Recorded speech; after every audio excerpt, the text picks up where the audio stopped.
విశాఖపట్నం ఒకప్పుడు steel city, port city, industrial సిటీగా పేరు తెచ్చుకున్న ఈ నగరం మరో పెద్ద మార్పుకు సిద్ధమవుతుంది. అదే గూగుల్, అదానీ కనెక్ట్స్, ఎయిర్టెల్ భాగస్వామ్యంతో వస్తున్న భారీ ఏఐ డాటా సెంటర్ ప్రాజెక్ట్ అన్నమాట.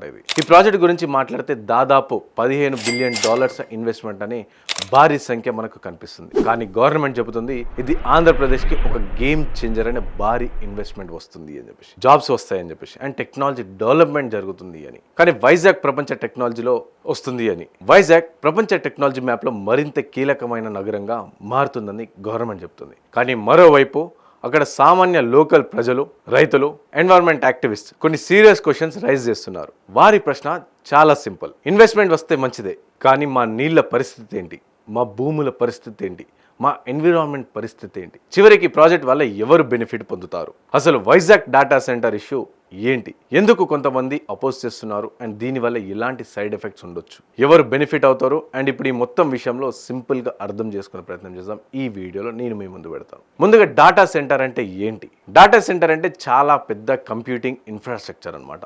మన ఫోన్లో గూగుల్ సెర్చ్ చేయడం, అండ్ యూట్యూబ్లో వీడియోస్ చూడడం, అండ్ సోషల్ మీడియా ఉపయోగించడం, క్లౌడ్లో ఫైల్ స్టోరేజ్ చేయడం, ఏఐ టూల్స్ ఉపయోగించడం, ఇవన్నీ వెనుక భారీ సర్వర్స్ పనిచేస్తాయి. ఆ సర్వర్స్ను వేల సంఖ్యలో ఒకే చోట పెట్టి 24 గంటలు పనిచేసే ఫెసిలిటీనే డాటా సెంటర్ అని అంటారు. ఇప్పుడు ఆర్టిఫిషియల్ ఇంటెలిజెన్స్ ప్రపంచవ్యాప్తంగా వేగంగా పెరుగుతుంది. ఇక ఏఐ సిస్టమ్స్కి నార్మల్ కంప్యూటర్ సిస్టమ్స్ కంటే చాలా ఎక్కువ కంప్యూటింగ్ పవర్ అవసరం.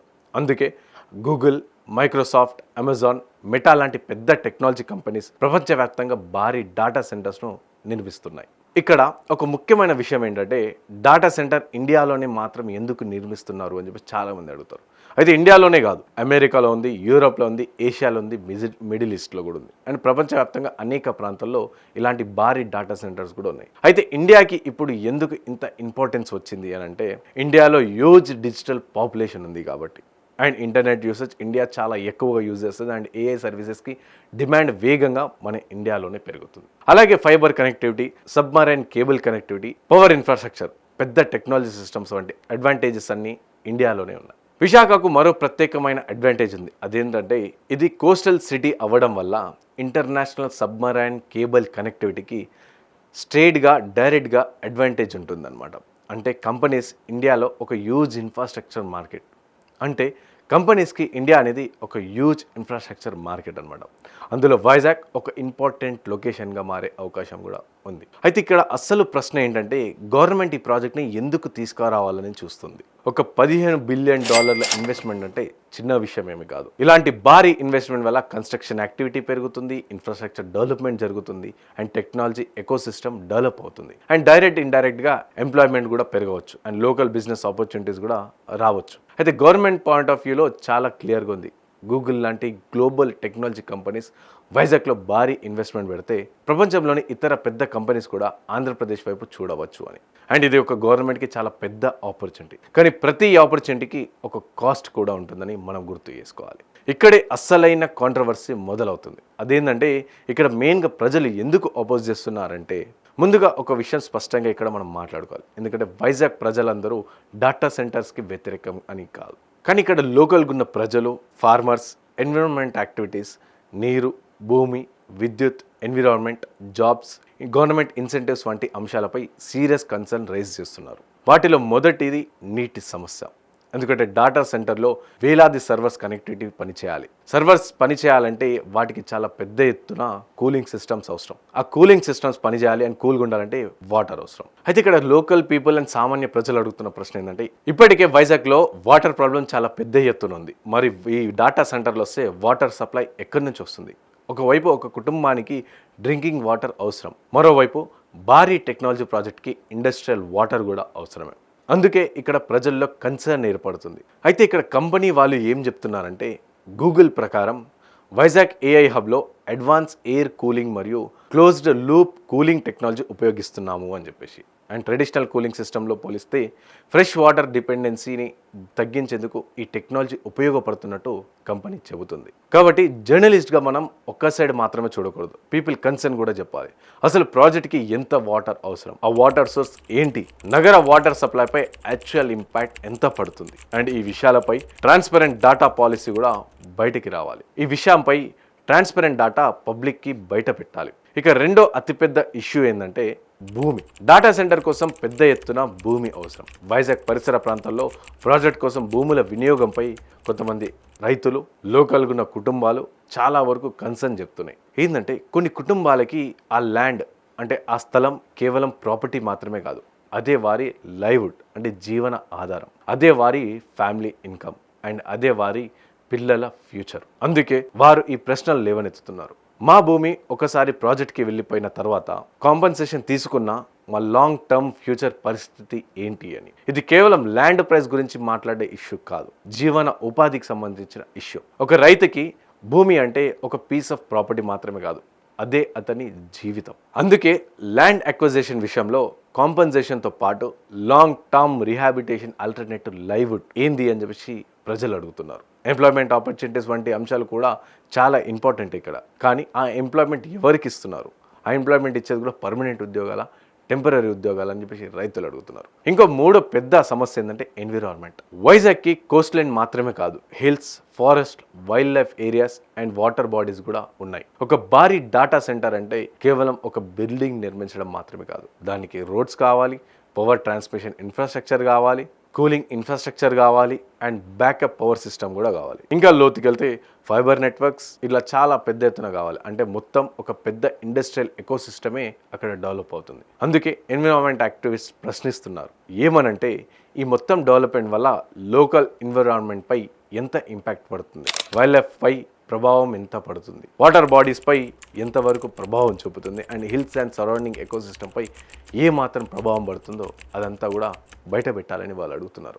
డాటా సెంటర్ వస్తే ఎన్విరాన్మెంట్ తప్పకుండా డిస్ట్రాయ్ అవుతుంది అని చెప్పడం కూడా కరెక్ట్ కాదు. అలాగే కంపెనీ వస్తుంది కాబట్టి ఎన్విరాన్మెంట్ ఎలాంటి ప్రాబ్లం ఉండదని చెప్పడం కూడా ఇక్కడ కరెక్ట్ కాదు. అసలు ఎన్విరాన్మెంట్ ఆన్సర్ ఇప్పుడు సైంటిఫిక్ ఎన్విరాన్మెంటల్ అసెస్మెంట్ నుంచి రావాలి. ఇక నాలుగో సమస్య ఏంటంటే ఎలక్ట్రిసిటీ ఇష్యూ. ఏఐ డేటా సెంటర్కి హ్యూజ్ ఎలక్ట్రిసిటీ అవసరం. గూగుల్ ఈ ప్రాజెక్ట్ను గిగావాట్ స్కేల్ ఏఐ ఇన్ఫ్రాస్ట్రక్చర్గా డిస్క్రైబ్ చేస్తుంది. అంటే ఫ్యూచర్లో పవర్ రిక్వైర్మెంట్ చాలా పెద్దది కావచ్చు, కానీ ఈ ఎలక్ట్రిసిటీ ఎక్కడి నుంచి వస్తుంది, రెన్యూవబుల్ పవర్ సోర్స్ ఎంత అండ్ గ్రిడ్ నుంచి ఎంత పవర్ తీసుకుంటారు, దానికి అవసరమైన ట్రాన్స్మిషన్ ఇన్ఫ్రాస్ట్రక్చర్ ఎవరు నిర్మిస్తారు, పవర్ ఇన్ఫ్రాస్ట్రక్చర్ కాస్ట్ ఎవరు భరిస్తారు, ఇవి కూడా పబ్లిక్కి క్లియర్గా తెలియాల్సిన అవసరం ఉంది. ఇక జాబ్స్ విషయానికి వస్తుంటే ఈ ప్రాజెక్ట్ సపోర్ట్ చేసే వాళ్ళు చాలామంది చాలా పెద్ద మొత్తంలో పెద్ద సంఖ్యలో జాబ్స్ వస్తాయని చెప్పేసి, కానీ ఇక్కడ ఒక ఇంపార్టెంట్ ప్రశ్న ఉంది. ఒక ప్రాజెక్ట్ వల్ల వందల వేల మందికి ఉద్యోగాలు వస్తున్నాయి అంటే ఆ డాటా సెంటర్లో పర్మనెంట్ ఎంప్లాయీస్గా ఉంటారని చెప్పేసి మాత్రం అస్సలు కాదు. అందులో కన్స్ట్రక్షన్ జాబ్స్ ఉండొచ్చు, సప్లయర్స్ ఉండొచ్చు, ట్రాన్స్పోర్ట్ అండ్ లాజిస్టిక్స్ ఉండొచ్చు అండ్ మెయింటెనెన్స్ ఉండొచ్చు, సెక్యూరిటీ గార్డ్స్ ఉండొచ్చు, ఇండైరెక్ట్ ఎంప్లాయీస్ కూడా ఇందులో ఉండొచ్చు. అయితే సుమారుగా 1,80,000 ఉద్యోగాలు అంటారు, వాళ్ళందరూ కూడా ఇందులో వచ్చేవారు. ఎవరు కూడా డైరెక్ట్ కంపెనీకి, డైరెక్ట్ డేటా సెంటర్కి జాబ్ చేసేవాళ్ళు కాదు. అండ్ ప్రాజెక్ట్ మా ఏరియాలో వస్తుంది, కానీ పర్మనెంట్ జాబ్స్ ఎంత లోకల్ మందికి వస్తాయి అని చెప్పేసి కూడా అక్కడ ప్రజలు అడుగుతున్న ప్రశ్న. ఇది గవర్నమెంట్ మరియు కంపెనీస్ రెండు కలిసి సమాధానం చెప్పాలి. అయితే ఈ కంప్లీట్ ఓవరాల్ సమస్యలో ఒక పెద్ద క్వశ్చన్ ఏంటంటే ఈ ప్రాజెక్ట్ వల్ల ఎవరు బెనిఫిట్ అవుతారు? అక్కడ విశాఖలో ఉన్న ప్రజల, అక్కడ ఏపీలో ఉన్న ప్రభుత్వమా, లేకుంటే గూగుల్ అలాంటి సంస్థల? అయితే ఇక్కడ క్లియర్గా చూసుకుంటే గూగుల్ ఇండియాలో AI and cloud infrastructure expand చేసే అవకాశం వస్తుంది, అంటే గూగులే బెనిఫిట్ అవుతుంది. అండ్ రెండవది అదాని కనెక్ట్స్ కూడా ఇందులో వస్తుంది కాబట్టి డాటా సెంటర్ ఇన్ఫ్రాస్ట్రక్చర్ బిజినెస్లో పెద్ద స్కేల్లోకి వెళ్ళే అవకాశం అదానికి ఉంది. అండ్ మూడవది ఎయిర్టెల్ ఫైబర్ కనెక్టివిటీ మరియు సబ్మరైన్ కేబుల్ ఎకోసిస్టంలో బిజినెస్ ఆపర్చునిటీస్ ఎయిర్టెల్కి పెరగవచ్చు. ఇక నాలుగవది ఆంధ్రప్రదేశ్ గవర్నమెంట్, ఎందుకంటే స్టేట్కి ఇన్వెస్ట్మెంట్ వస్తుంది, ఇన్ఫ్రాస్ట్రక్చర్ కూడా డెవలప్ అవుతుంది, అలాగే ఎకనామిక్ యాక్టివిటీ పెరుగుతుంది అండ్ టెక్నాలజీ ఎకోసిస్టమ్ కూడా డెవలప్ అవుతుంది. సో దీనంతటి వల్ల ఇండియాకు కూడా ఒక పెద్ద బెనిఫిట్ కూడా ఉంటుంది. ఏఐ కంప్యూటింగ్ ఇన్ఫ్రాస్ట్రక్చర్ దేశంలో పెరిగితే ఇండియన్ స్టార్టప్స్, కంపెనీస్, రీసెర్చర్స్ మరియు డెవలపర్స్కి ఏఐ ఇన్ఫ్రాస్ట్రక్చర్ మరింత యాక్సెసిబుల్ అవుతుంది. కానీ ఇక్కడ సామాన్య ప్రజలు, అక్కడ లోకల్గా ఉన్న ప్రజలు అడుగుతున్న ఒక ప్రశ్న, ఇంత పెద్ద ప్రాజెక్ట్ వల్ల లోకల్స్గా ఉండే మాకు స్థానికులకి ఏమి దక్కుతుంది?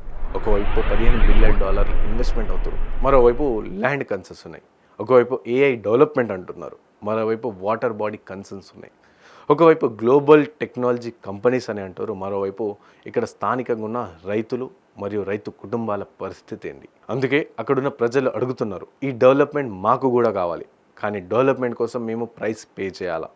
అయితే ఈ ఓవరాల్ ఈ డాటా సెంటర్ ఇష్యూలో ఒక జర్నలిస్ట్గా నేను అడుగుతున్న కొన్ని ప్రశ్నలు. డాటా సెంటర్ రోజుకు ఎంత వాటర్ అవసరం అవుతుంది? ఈ వాటర్ సోర్స్ ఎక్కడి నుంచి వస్తుంది ప్రభుత్వానికి? ఇక టోటల్ ఎలక్ట్రిసిటీ రిక్వైర్మెంట్ ఎంత? మెగావాట్స్లా లేకుంటే గిగావాట్స్లో అవసరమా? అది కూడా ప్రజలకు చెప్పాలి. అండ్ ఇక్కడున్న స్థలం ప్రాజెక్ట్ కోసం ఎంత ఉపయోగిస్తున్నారు అండ్ ఎంతమంది ఫ్యామిలీస్ ఎఫెక్ట్ అవుతున్నారు? పర్మనెంట్ జాబ్స్ ఇక్కడ లోకల్ ప్రజలకు వస్తాయా లేకుంటే వేరే వాళ్ళకి తీసుకొచ్చి ఇక్కడ జాబులు ఇస్తారా? అండ్ గవర్నమెంట్ ఇచ్చే ఇన్సెంటివ్స్ వాల్యూస్ ఎంత? ఈ ప్రాజెక్టు వల్ల ఎన్విరాన్మెంట్ ఇంపాక్ట్పై ఇండిపెండెంట్ ఎకోసిస్టమ్ దెబ్బతింటుందా లేదా అనేది కూడా క్లియర్గా ప్రభుత్వం ఇటు ప్రజలకి చెప్పాల్సిన అవసరం ఉంది. అయితే ఇక్కడ డాటా సెంటర్స్ అవసరమే, దాంతోపాటు ప్రజల బతుకులు కూడా అవసరం కదా. ఇటు data centres, AI, cloud computing ఇవన్నీ కూడా అవసరమే, దాంతోపాటు పర్యావరణం కూడా అవసరం కదా. మీరు తెచ్చే పెద్ద పెద్ద ప్రాజెక్టులు ప్రజలపైన రుద్దడం ఏంటి? ఈ ప్రాజెక్టుల వల్ల ఎవరు బెనిఫిట్ అవుతున్నారు, ఎవరు నష్టపోతున్నారు? ఎందుకంటే గవర్నమెంట్ ప్రజల కోసం తీసుకొస్తున్నామని చెప్పే ప్రాజెక్టులపై ప్రజలపైన ఎంతవరకు ప్రభావం పడుతుంది? మీరు తెచ్చే ప్రాజెక్టుల మూల్యం ఇటు ప్రజలు, పర్యావరణం, జంతువులు, వైల్డ్ లైఫ్ ఇవన్నీ కూడా చెల్లించాలా అని చెప్పేసి మేము అడుగుతున్న క్లియర్ సూటి ప్రశ్న.